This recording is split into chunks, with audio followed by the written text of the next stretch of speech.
Pozdrav ljudi, dobrodošli u novi klip.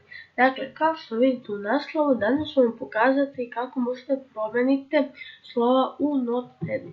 Ko još to ne zna, dobrodošli ste, pogledajte moj klip. Dakle, idemo u Notepadu i sad kucamo bilo šta nešto. Dakle, ja sam promijenio slova, a sad ću vam pokazati, dakle, da promijenite slova, idete format, pa fond, ovo drugo, i sad ovo su prva slova, dakle, ovo su prva slova, a da promijenite, u stvari, ovo su prva slova, da, a ako želite da promijenite, imate ovdje preko 100 vrsta slova, dakle, berete koje vam se najviše sviđa.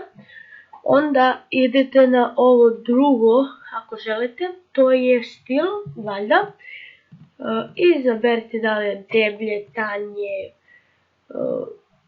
ovo kriva, ja volim ovako krivo, i ovo je treći korak, size, dakle, to je veličina naša, najveće 72, a najmanje 8, da, dakle, namestite kako vi želite, mene odgovara na 48 i idete OK, i to je ovo, dakle, promijenili su slova, ajmo nešto da pišemo,